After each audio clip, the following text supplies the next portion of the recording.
Tour में हम लोग हर परिवार के हर सदस्य का डिटेल ले रहे हैं, जिसमें उनकी व्यक्तिगत जानकारी है, कितना पढ़े लिखे हैं।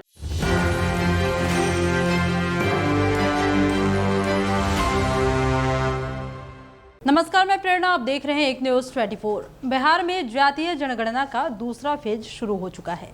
इसको लेकर जातीय जनगणना कराई जा रही है, जिसमें कुछ बदलाव भी किए गए हैं। इसमें अब लोगों के नाम से लेकर जन्म स्थान, साथ ही कहां पर रहते हैं, परिवार में कितने सदस्य हैं, तमाम तरह की जो जानकारियां हैं ली जा रही है और उसको अपडेट किया जा रहा है एक ऐप के माध्यम से। अब ये जातीय जनगणना हो रही है। इसी को लेकर पटना के डीएम डॉक्टर चंद्रशेखर भी खुद ही निरीक्षण करने पहुंच गए और उन्होंने इस पूरे गणना का जायजा भी लिया है और इस पर उन्होंने बहुत कुछ कहा है। चलिए सुनाते हैं कि इस पर डीएम डॉक्टर चंद्रशेखर क्या कहते हैं। ये बिहार जाति आधारित गणना 2022 ये इसका काम चल रहा है। फर्स्ट फेज में हम लोगों ने परिवार का सर्वेक्षण किया था और एक परिवार में कितने सदस्य हैं और कुल कितने घर हैं, भवन हैं, इन सब का सर्वेक्षण हम लोगों ने फेज 1 में किया था।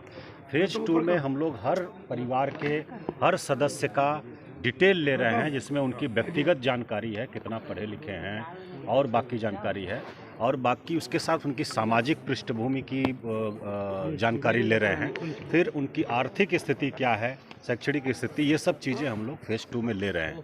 कुल 17 प्रकार के प्रश्न हैं, जिससे व्यापक जानकारी उनके बारे में, एक एक सदस्य के बारे में, परिवार के एक एक सदस्य के बारे में ले रहे हैं। फेज 1 में पटना जिले की बात हम लोग करें तो लगभग 13,69,000 परिवार सर्वे में आए थे और सदस्यों की बात करें हम लोग तो लगभग 73 लाख सदस्यों की संख्या थी, जो कि एक तरह से जनसंख्या है। और अभी फेज 2 में हम लोगों ने शुरू किया है और लगभग हम लोग 65,000 परिवारों का अभी तक पूरा डिटेल ले चुके हैं। एक परिवार की गणना करने में प्रगणक को लगभग आधे घंटे समय लग रहा है, तो उस हिसाब से चल रहा है। लेकिन हम लोग शुद्धता पर ज़्यादा जोर दे रहे हैं कि डेटा शुद्ध हो, प्रामाणिक हो और हड़बड़ी नहीं करें, आराम से सब सूचनाएं लेकर के एकत्रित करें और भरें। और 2 फॉर्म में चल रहा है, एक तो हार्ड कॉपी में भी प्रपत्र, एक परिवार के लिए पूरा एक प्रपत्र दिया हुआ है और उसमें लगभग 15 सदस्यों का डिटेल भरा जा सकता है। उससे अधिक अगर सदस्य हैं, कोई संयुक्त परिवार है, तो उसमें फिर दूसरा प्रपत्र उनको उपलब्ध कराया जाएगा डिमांड पर। और बाकी उसके बाद हम लोग जो पोर्टल बना है उस पर भी ऑनलाइन एंट्री करा रहे हैं साथ साथ। और इससे फ़ायदा ये होगा कि जैसे ही गणना कंप्लीट होगी, ऑनलाइन एंट्री अगर उपलब्ध रहेगी तो उसको डेटा का प्रकाशन और उसका एनालिसिस बहुत ही आसानी से और बहुत ही जल्दी किया जा सकेगा। तो हम सभी लोग मॉनिटर कर रहे हैं और राज्य स्तर से भी लगातार मॉनिटरिंग हो रही है।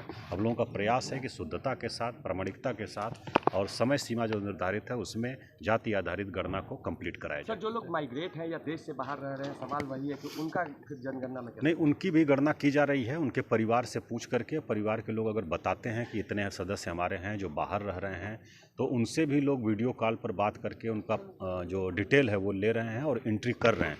जो लोग बाहर हैं वो किस प्रदेश में रह रहे हैं इसकी भी जानकारी अब प्रपत्र में ली जा रही है और किस देश में रह रहे हैं इसकी भी जानकारी ली जा रही है। शुरू में सिर्फ बिहार या बिहार के बाहर इस प्रकार का वो था, व्यवस्था प्रावधान था, लेकिन जो इसका शुरुआत हुई और माननीय मुख्यमंत्री जी बख्तियारपुर में जाकर के देखे, खुद प्रपत्र को जानकारी भी अपनी दिए, उसमें उन्होंने निर्देशित किया कि बिहार से बाहर रह रहे हैं सिर्फ इतना पर्याप्त नहीं है, बल्कि बिहार से बाहर किस प्रदेश में या किस देश में रहें उसकी भी जानकारी ली जाए।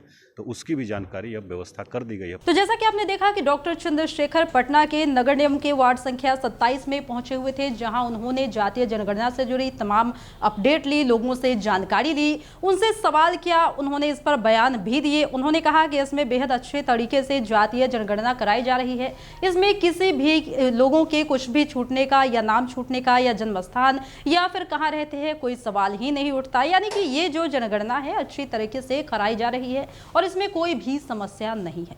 फिलहाल के इस वक्त की खबर में इतना ही, और भी ऐसे ही तमाम वीडियो अपडेट्स के लिए बने रहिए हमारे साथ और देखते रहिए हमारा चैनल एक न्यूज़ 24। हमारे चैनल को लाइक कीजिए, सब्सक्राइब कीजिए, कमेंट कीजिए। हमारे वीडियोज पसंद आते हैं तो शेयर जरूर कीजिए। धन्यवाद।